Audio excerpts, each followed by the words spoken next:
Iran ने America के 12 aircraft एक साथ फोड़ दिए हैं। थार्ड रडार सिस्टम तबाह हो चुका है। वहीं अमेरिकी नेवी के एयरक्राफ्ट में भयानक आग भी लग गई है।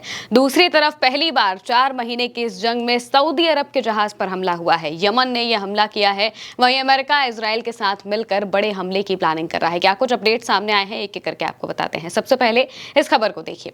प्रेस टीवी के हवाले से लिखा है, IRGC ने जॉर्डन में अमेरिकी सैन्य ठिकानों पर हालिया हमलों के संबंध में वहां के लोगों के लिए एक महत्वपूर्ण संदेश जारी किया है। ईरान के खिलाफ अमेरिका की बार-बार की आक्रामकता के जवाब में IRGC ने अमेरिकी ठिकानों पर तुरंत हमले किए और लक्षित स्थल पर थार्ड मिसाइल रक्षा रडार को नष्ट कर दिया है।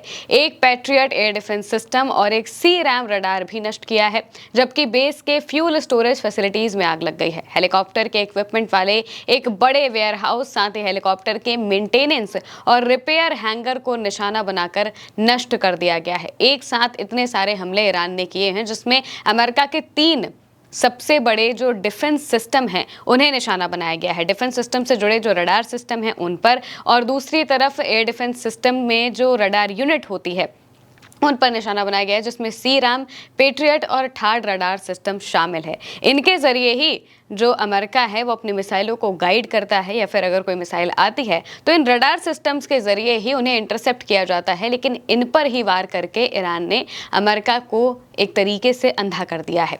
हेलीकॉप्टर और इक्विपमेंट वाले वेयरहाउसेस पर भी अटैक हुए हैं। हेलीकॉप्टर मेंटेनेंस की जगह पर अटैक हुआ है, और एक के बाद एक ऐसे अटैक ईरान ने अमेरिका की खुफिया और सबसे बड़ी बात यह है कि ऐसी जगहों पर किया है जहां पर उनके बेसेस बहुत बड़े लेवल पर स्थापित हैं। प्रेस टीवी के हवाले से लिखा है, IRGC ने कहा है कि उसने जॉर्डन में अल फैसल और प्रिंस हसन बेस पर F-15 की तैयारी वाली सुविधाओं को निशाना बनाया है, जिसमें 8 नए MQ-9 ड्रोन नष्ट हो गए हैं और 2 अन्य को नुकसान पहुंचा है।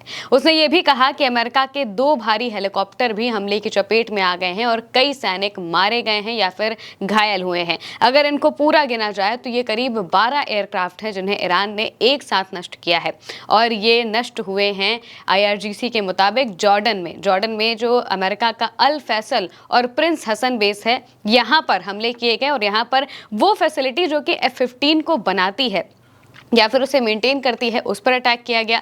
इसके अलावा MQ-9 रीपर ड्रोन, जो अमेरिका के सबसे उच्च लेवल के रीपर ड्रोन हैं, उन पर हमला किया गया। करीब 8 ड्रोन पूरी तरह से नष्ट हो गए, 2 को ठीक ठाक हेवी डैमेज पहुंचा है, और वहीं 2 भारी हेलीकॉप्टर भी ईरान के हमलों की चपेट में आ गए हैं। इसके अलावा कई सैनिकों के मारे जाने का भी दावा ईरान ने किया है, कुछ के घायल होने का दावा किया है। अमेरिका इन दावों को खारिज कर देता है, लेकिन बाद में इन दावों को मानता है। जैसे कि 2 हफ्तों की जंग में उसके 100 सैनिक घायल हुए, ये उसने 2 हफ्ते बाद माना। बीच में वो हमेशा ये कहता रहा कि हमारे कोई सैनिक घायल नहीं हुए हैं, लेकिन असल में अमेरिका का बहुत बड़ा जान और माल दोनों का ही नुकसान हो रहा है। इसके अलावा तस्नीम के हवाले से लिखा है, जॉर्डन में अमेरिकी बेस को निशाना बनाने वाले मिसाइल और ड्रोन लॉन्च की तस्वीरें हैं।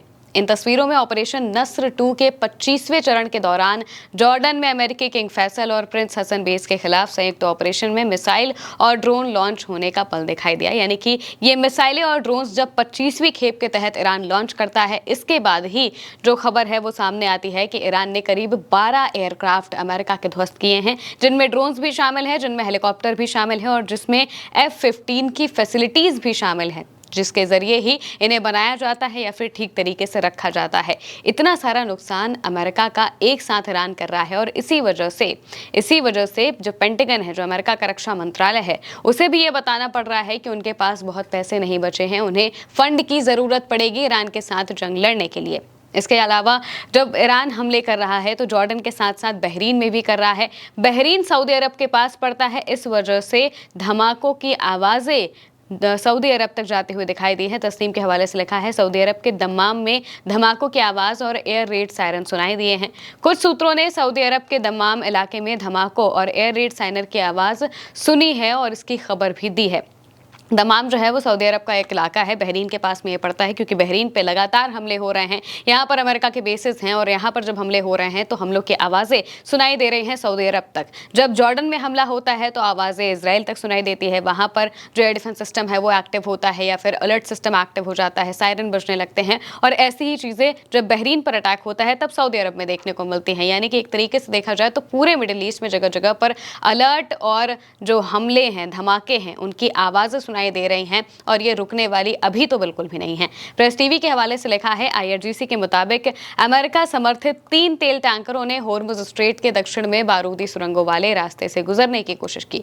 एक टैंकर में विस्फोट होने और उसमें आग लगने के बाद बाकी 2 टैंकर तुरंत मुड़े और पीछे हट गए। यानी कि यहाँ पर अमेरिका बार बार कोशिश कर रहा है जहाजों को निकालने की अपने बताए रास्ते से, लेकिन जैसे ही वो अपने बताए रास्ते से जहाजों को निकालता है, वो जहाज ईरान की बिछाई गई बारूदी सुरंगों की चपेट में आ जाते हैं, जो माइंस हैं उनकी चपेट में आ जाते हैं। इस वजह से 3 जहाज बेकार हो चुके हैं और कईयों ने अपना रास्ता बदल लिया है। इसी वजह से ईरान बार बार कह रहा है, IRGC बार बार कह रही है कि जो हम रास्ता बता रहे हैं उस रास्ते से जाइए, वो रास्ता हमने सेफ बना कर रखा है। लेकिन अमेरिका यहाँ पर अपनी नाक या फिर टांग अड़ाने की कोशिश कर रहा है और वो चाहता है कि ईरान का दबदबा यहाँ पर थोड़ा कम हो जाए। इस वजह से वो अपना काम करने के लिए यहाँ पर अपनी जो बातें हैं वो कर रहा है, जिससे कि जहाज़ों को ये बताया जा सके, ये यकीन दिलाया जा सके कि वो अमेरिका के बताए रास्ते पर चलेंगे तो वो सुरक्षित रहेंगे, लेकिन उल्टा ही हो रहा है। प्रेस टीवी के हवाले से लिखा है, ईरान के जो डिप्टी विदेश मंत्री हैं उनका बयान सामने आया है और ये बयान बहुत ज़रूरी है मौजूदा जंग के हालातों को देखते हुए। उन्होंने कहा कि जो भी देश किसी हमलावर को अपनी ज़मीन या मिलिट्री बेस का इस्तेमाल करने देता है उसे उस हमले में शामिल माना जाएगा। हमलावरों का साथ देने के बजाय यूरोप को UN चार्टर और अंतर्राष्ट्रीय कानूनों का पालन करना चाहिए और हमले की निंदा करनी चाहिए।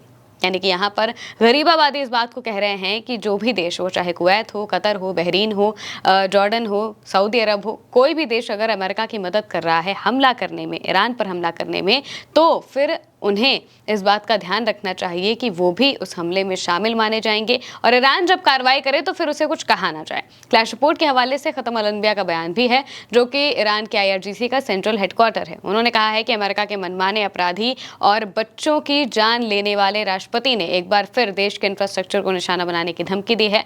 अगर अमेरिका अपनी धमकियों पर अमल करता है तो इस्लामिक रिपब्लिक ऑफ ईरान की सेना तेल की एक बूंद भी एक्सपोर्ट नहीं होने देगी और इस इलाके के तेल, गैस, बिजली और आर्थिक इंफ्रास्ट्रक्चर को निशाना बनाया जाएगा। यानी कि ईरान बार बार इस बात को कह रहा है कि अमेरिका अपनी खोखली धमकियों से बचे, क्योंकि अगर उसने सच में कुछ ऐसा किया तो पूरे मिडिल ईस्ट को ईरान जला कर रख देगा। तस्नीम के हवाले से एक और बड़ी खबर सामने आती है, जिसमें US मरीन के MV-22B ऑस्प्रे एयरक्राफ्ट में आग लग गई है। इसकी तस्वीर सामने आती है।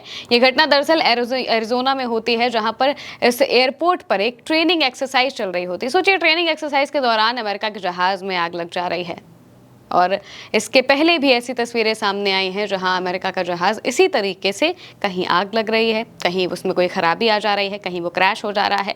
अब ये क्यों हो रहा है, ये तो अमेरिका बहुत अच्छे से जान सकता है। अगली खबर पर चलते हैं। क्लैश रिपोर्ट के हवाले से लिखा है, अमेरिका ने इजराइल को बताया है कि वो आने वाले दिनों में हमले तेज करने की योजना बना रहा है, जिसमें मौजूदा अभियान में पहली बार भारी बमवर्षक विमानों का इस्तेमाल भी शामिल है। यानी कि अमेरिका अब अपनी तरफ से जंग का दायरा बढ़ा सकता है और ईरान पर हमला करने के लिए वो अपने बॉम्बर्स लेकर आ रहा है। ऐसे प्लेन्स जिनको तब इस्तेमाल किया जाता है जब कोई बड़ी कार्रवाई करनी हो या फिर किसी जगह पर बहुत ज्यादा बमों से हमला करना हो, तब इनका इस्तेमाल किया जाता है। पिछली बार की जंग में भी जब अमेरिका को जंग खत्म करनी थी, क्योंकि वो बहुत ऊब चुका था, तब B-2 बॉम्बर्स का इस्तेमाल करके ईरान की न्यूक्लियर साइट्स पर हमले किए गए थे और इस बार भी B-1 बॉम्बर्स को लाया गया है। और ये खबर सामने आ रही है कि इजराइल को बताकर अमेरिका अपने प्लान को एस्केलेट करने की बात कर रहा है, यानी कि जंग के दायरे को बढ़ाने की बात कर रहा है। और इसमें पहली बार ऐसा होगा कि बॉम्बर्स का इस्तेमाल किया जाए। हालांकि ईरान ने इसको लेकर तैयारियां कर ली हैं।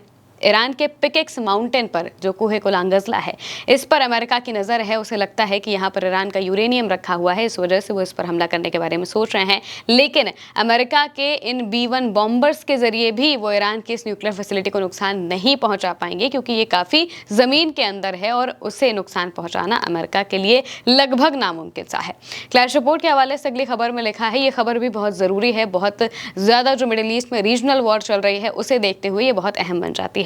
लिखा है कि खबर है कि यमन के पास सऊदी अरब के एक तेल टैंकर पर हूथी मिसाइल से हमला हुआ है और उसमें आग लग गई है। यमन के हूथी विद्रोहियों ने चेतावनी दी है कि यमन पर सऊदी अरब के किसी भी हमले का जवाब सऊदी अरब के अंदरूनी इलाकों में बड़े पैमाने पर जवाबी हमलों से दिया जाएगा। यानी कि यहाँ पर पहली बार सऊदी अरब के तेल टैंकर को निशाना बनाया गया है, वो भी यमन की तरफ से। यमन और सऊदी अरब अब आमने सामने आ चुके हैं। लाल सागर को यमन ने बंद कर दिया था, क्योंकि यहाँ पर सऊदी अरब से उसकी झड़प चल रही थी। तो इसकी वजह से उन्होंने लाल सागर को बंद किया और साफ कहा कि अगर सऊदी अरब के विमान यहाँ से जाने की कोशिश करेंगे, जहाज यहाँ से जाने की कोशिश करेंगे तो उन पर हमला हो जाएगा और बिल्कुल ऐसा ही होता हुआ दिखाई भी दे रहा है। अब ये जो जंग है ये पूरे मिडिल ईस्ट में फैल रही है और वहीं दूसरी तरफ किसी बड़े हमले की तैयारी तो जरूर की जा रही है। फिलहाल के लिए मेरे यानी महिमा के साथ इस खबर में इतना ही। आप देखते रहिए उल्टा चश्मा न्यूज़।